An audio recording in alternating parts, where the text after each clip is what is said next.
Buenos días a todos los que están viendo este video. Nos presentamos. Soy Catherine Mendoza Arias y mi compañero es Linder Alberto Gaitán. Somos estudiantes de la Universidad Nacional Abierta y a Distancia. Este trabajo se está haciendo para la asignatura de Neuropsicobiología y vamos a hablar de la regulación emocional y cognitiva. Somos el grupo número 43. La presentación la inicia mi compañero Linder. Bueno, muy buenos días. Como ya lo dijo mi compañera, mi nombre es Linder Gaitán y vamos a hablar sobre regulación emocional y cognitiva. Entonces, en la primera parte vamos a empezar hablando sobre las emociones, sus funciones en el comportamiento humano y las áreas de la corteza cerebral relacionadas a estas funciones.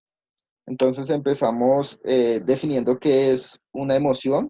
Entonces, la emoción puede considerarse como una respuesta típica de determinado sujeto a una determinada situación en las que se muestra una interrelación entre aspectos cognitivos y afectivos, los cuales determinan la respuesta positiva o negativa ante el estímulo. ¿Esto qué implica?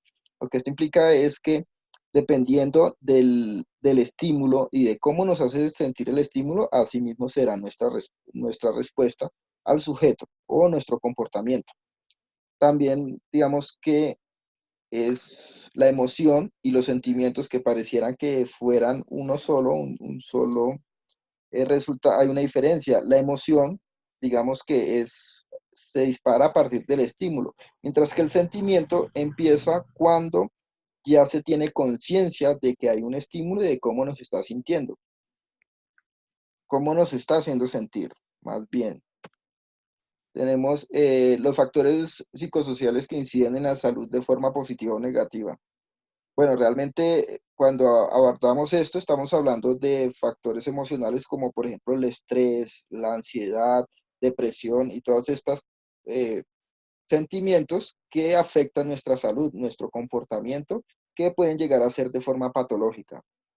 Ya hablando de de la corteza cerebral, vemos que en cuanto a las emociones, que es la que hacemos énfasis en esta parte, la parte del cerebro que más influye en esto es el sistema límbico, conformado por la amígdala, hipocampo, tálamo, en la cual la amígdala es como, digamos, como el detonante de cómo nos comportamos, teniendo en cuenta la teoría de Daniel Goleman, en donde postula que, de acuerdo a investigaciones evolutivas, primero se formó la amígdala, es de aquí donde salen todo nuestro comportamiento instantáneo, por decirlo así, nuestro instinto más bien. Luego sigue la emocional, el hipocampo, y posteriormente sigue la neocorteza o neocorteza, que es acá donde se da nuestra parte racional. Entonces, teniendo en cuenta, bueno, obviamente hay muchas más áreas del cerebro, por ejemplo, la parte prefrontal, que se encarga de nuestra personalidad, la parte parietal y así, pero vamos a hacer énfasis en lo que es el sistema límbico, ya que estamos hablando de las emociones. Ya culminando esta parte, y como hemos mencionado la inteligencia emocional, pues vamos a dar respuesta a qué es la inteligencia emocional. De acuerdo a Daniel Goleman, quien fue quien postuló esta teoría, la inteligencia emocional es la capacidad de reconocer nuestros propios sentimientos y cómo nos comportamos frente a los demás en determinada situación. Entonces, la inteligencia emocional no es que no nos vamos a sentir tristes nunca, ni vamos a sentir ira o depresión en ningún aspecto. No, la inteligencia emocional lo que hace es que podemos darnos cuenta de lo que está sucediendo, cómo nos estamos comportando y así vamos modificando nuestro comportamiento. Recordemos que el área prefrontal del cerebro, si hay modificaciones allá, podemos cambiar nuestra personalidad, por decirlo de algún modo. Ya en la segunda parte, mi compañera va a hablar sobre la neurociencia social. Bueno, a mí me corresponde hablar sobre la neurociencia social. Vamos a empezar. ¿Qué es neurociencia social? Según nos indica Ochsner en 2007, dice, la neurociencia social pretende realizar inferencias funcionales sobre los procesos asociados con sistemas cerebrales específicos, para posteriormente realizar inferencias psicológicas acerca de los procesos que subyacen tras una conducta o una experiencia dada, utilizando las actividades de sistemas cerebrales, permitiendo como marcadores de ciertas clases de procesos psicológicos y psicosociales. ¿Qué nos ha permitido esto? Esto nos ha permitido que se hagan estudios a personas, pero son estudios que no son invasivos. Entonces, estos estudios nos han permitido saber las situaciones sociales, alteraciones de procesos neurológicos, hormonales e inmunológicos. También vamos a hablar de la cognición social. La cognición social es el estudio de los procesos psicológicos que permitan a las personas deducir sobre las intenciones, deseos, pensamientos y sentimientos de otras personas. Entonces vamos a tratar de entender y comprender los comportamientos y las formas de expresarse de los demás a nivel social, no simplemente con una sola persona, sino con toda una sociedad o en conjunto cuando trabajamos en grupo.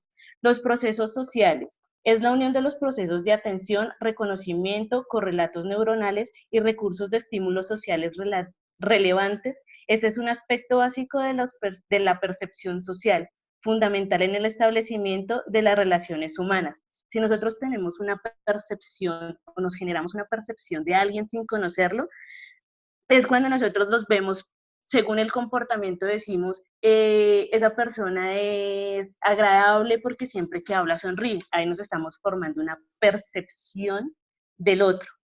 Entonces, esto a nivel grupal nos permite tener una mejor comunicación con el resto, ya que vamos a saber cómo se comporta esa persona y de qué manera tenemos que hablarle al individuo para poder tener una buena comunicación. De lo contrario, pues es muy difícil. Las inferencias sociales se ocupan del estudio de conjuntos de procesos analizados desde la formación de impresiones sobre los demás hasta la elaboración de teorías sobre sus estados mentales, así como la creación y empleo de atribuciones respecto al comportamiento de las personas. Como veníamos hablando ahorita, la percepción que nosotros nos formamos de alguien es lo que nos permite tener una idea de cómo es esa persona. La inferencia social que hace, ella coge todos esos pensamientos, esas percepciones y las une para dar una idea concreta de la persona con la que estamos tratando o del grupo con el que estamos tratando. La teoría de la mente consiste en estudiar los procesos de razonamiento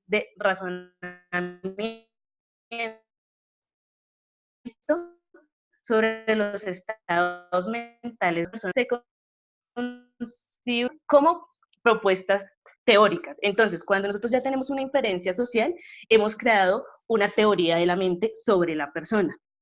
Todo esto viene enlazado una tras otra. No podemos tener una inferencia social si no tenemos una percepción social. La teoría mental es ya la finalización, por decirlo así, de esos dos anteriores procesos. Entonces, la empatía es entender, sentir y ponerse en los zapatos de la otra persona. Para esto es necesario tener 3 habilidades. La primera es una respuesta afectiva a los sentimientos del otro. La segunda, destreza cognitiva para utilizar lo que la otra persona está sintiendo. Y la tercera, responder compasivamente al funcionamiento de otra persona. Aquí nosotros vemos que se necesita la amígdala, la ínsula, una parte del sistema límbico. Las neuronas espejo son fundamentales, ya que estas nos permiten saber y entender un poco cómo se está sintiendo esa persona y ponernos en ese lugar. La empatía es súper importante al momento de compartir con los demás. Si nosotros no tenemos esa empatía, nunca vamos a lograr tener una buena comunicación con nuestro entorno. Entonces siempre es importante tener esa empatía súper activa.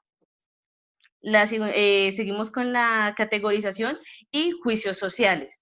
La categorización alude a conjuntos de cosas que tienen un parecido o que comparten difusamente ciertos atributos. Entonces, ¿aquí de qué estamos hablando?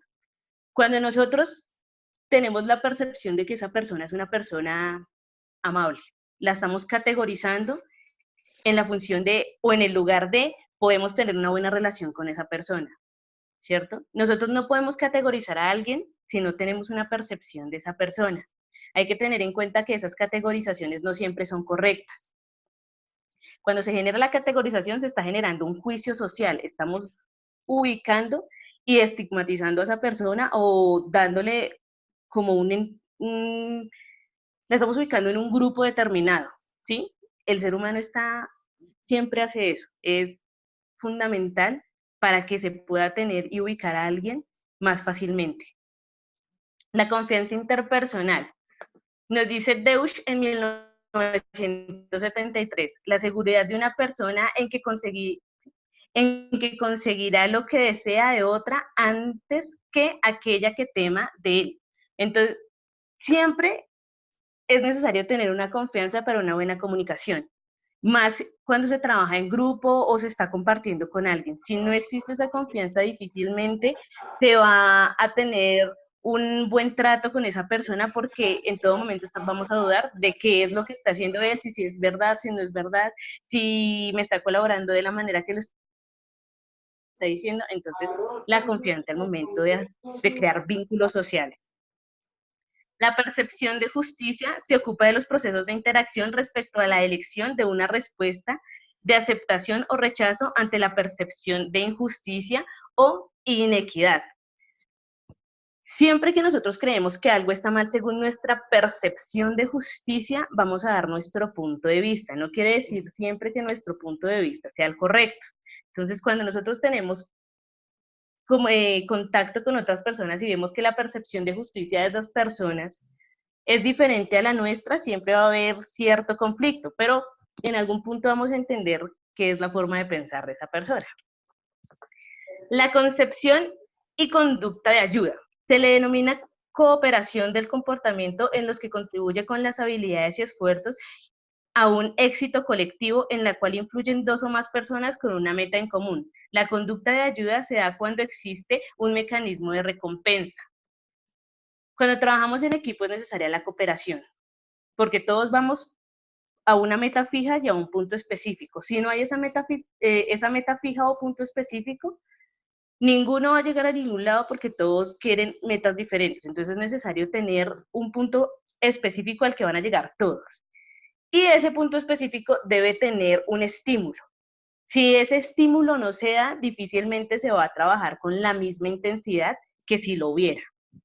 Entonces, normalmente el ser humano tiende siempre a esperar algo a cambio, porque es necesario para que se trabaje mejor. Bueno, acá termina nuestra presentación. Espero hayan entendido, hayamos aclarado dudas, y no siendo más, les agradecemos por todo. No sé si mi compañero quiere agregar algo más. Bueno, ya resumiendo lo que hablamos en este video, básicamente hablamos desde el punto de la neurología, en donde se pretende explicar nuestro comportamiento, nuestras emociones, cómo somos con determinadas personas, porque no con todas las personas nos comportamos igual, y lo vemos reflejado en funcionamiento cerebral. Entonces empezamos hablando de las emociones, cómo estas alteran nuestro comportamiento, y avanzamos el cómo es desde funciones cerebrales nos hacemos una idea y tomamos una de cómo son las personas, ¿sí? Nos hacemos una idea básicamente, si empatizamos o no, si de forma coloquial nos cae bien o nos cae mal, así mismo será nuestro comportamiento. Básicamente eso fue lo que abordamos en esta temática. Como dijo mi compañera, ya no siendo más, damos finalidad a este video, esperamos que sea de utilidad. Muchas gracias y buen día. Gracias.